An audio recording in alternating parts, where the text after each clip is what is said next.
నెల్లూరు నగరంలోని స్థానిక కలెక్టర్ కార్యాలయం నందు రాష్ట్ర ప్రభుత్వం ఏర్పాటు చేసిన గ్రామీణ పట్టణ ప్రాంత స్థానిక సంస్థలలో బీసీ రిజర్వేషన్లు అభిప్రాయ సేకరణకు రాజీవ్ రంజన్ మిశ్రా డెడికేటెడ్ కమిషన్ పర్యటనలో జాతీయ బీసీ సంక్షేమ సంఘం జాతీయ కార్యదర్శి విట్టపు లలితారాం, మహిళా ప్రధాన కార్యదర్శి పెరుమాళ్ల పద్మజ యాదవ్ తదితరులు దేశంలో సగానికి పైగా బీసీలు ఉన్న బీసీల సమస్య దేశ సమస్య మండల కమిషన్ రిపోర్ట్ ఇచ్చిన చర్యలు లేవని, బీసీలపై దాడులను అరికట్టాలని, కులగణన చేపట్టిన తర్వాతనే జనాభా తమాషా ప్రకారం రిజర్వేషన్లు కల్పించాలని, రాజ్యాంగబద్ధంగా చట్టబద్ధత ఇవ్వాలని, బీసీలకు 44% రిజర్వేషన్లు ఇవ్వాలని రాజీవ్ రంజన్ మిశ్రాకు వినతి పత్రం అందజేశారు. ఈ కార్యక్రమంలో శ్రీకుమార్, రజని, శైలజ, సుధాకర్, రాజేంద్ర, వెంకటరమణయ్య, షేక్ ఆజా, రహంతుల్లా, రాజా తదితరులు పాల్గొన్నారు. నా పేరు విట్టపు లలితారాం యాదవ్, జాతీయ బీసీ సంక్షేమ సంఘం జాతీయ కార్యదర్శిని. ఈరోజు ఇక్కడ డెడికేషన్ కమిటీ బీసీ రిజర్వేషన్ సంబంధించి నెల్లూరు జిల్లాలో ఈరోజు కలెక్టరేట్లోని తిక్కన సమావేశం ముందు ఉన్నందు డెడికేషన్ కమిటీ ఆధ్వర్యంలో సమావేశం జరిగింది. ఈ సమావేశంలో బీసీలకు ఉన్నటువంటి పలు సమస్యల్ని, ముఖ్యంగా దాదాపుగా 1951 నుంచి కూడా ఈరోజుకి రిజర్వేషన్లు అనేది పూర్తి స్థాయిలో అమలు జరగలేదనేది కూడా అందరికీ తెలిసిన విషయమే. నాయుడు పాలకులు అయితేనేమి, నేడుండే పాలకులు అయితేనేమి ఈ యొక్క రిజర్వేషన్ విషయంలో వాళ్ళకు తోచిన విధంగానే వాళ్ళు ప్రవర్తిస్తున్నారు. ముఖ్యంగా చెప్పాలంటే జనాభాలో మేమున్నాం, ఓటేమో వాళ్ళది, రాజకీయంగా కూడా దీన్ని అనుభవిస్తున్నది కూడా వాళ్లే.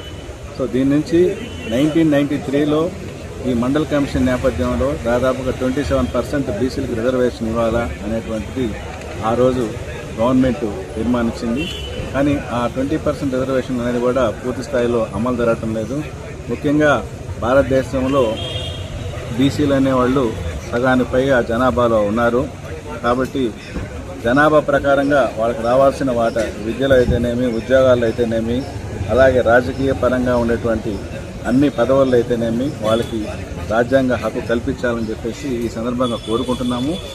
అలాగే ఇటీవల యాదవులపై జరుగుతున్నటువంటి దాడుల్ని మేమందరం కూడా ఖండిస్తున్నాము. ఈ సందర్భంగా ఎక్కడైనా కూడా యాదవుల మీద అన్యాయంగా దాడులు చేస్తే దానికి తగిన విధంగా బుద్ధి చెప్తామని చెప్పి అందరికీ తెలియజేస్తున్నాం. నమస్కారం. ఈరోజు తిక్కన భవనం, కలెక్టరేట్లోని తిక్కన భవనంలో డెడికేషన్ కమిటీ బీసీ రిజర్వేషన్ తరఫున ఇక్కడికి రావడం జరిగింది. ఈరోజు అందరూ కూడా బీసీ సమస్యల మీద వినతి పత్రాలు ఇవ్వడం జరిగింది.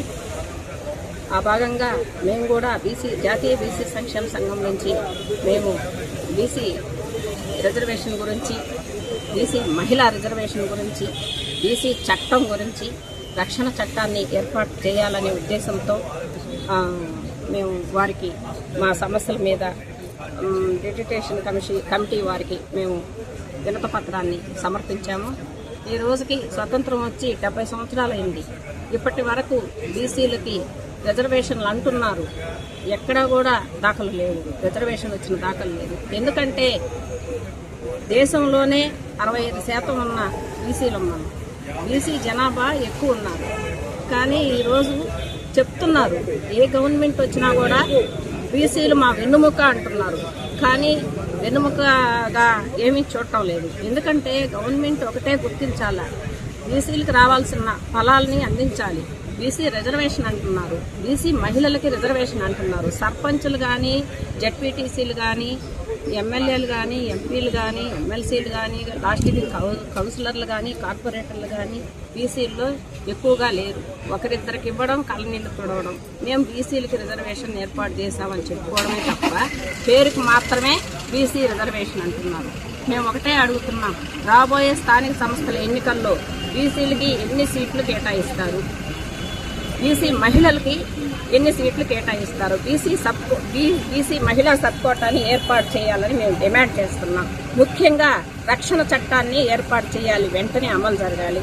ఈరోజు ఒంగోలు దగ్గర ఈదుమూడి గ్రామంలో ఇద్దరు యాదవుల్ని గొర్రెలు కాసుకునే వాళ్ళని వాళ్ళు పోయి వాళ్ళకి బతుకు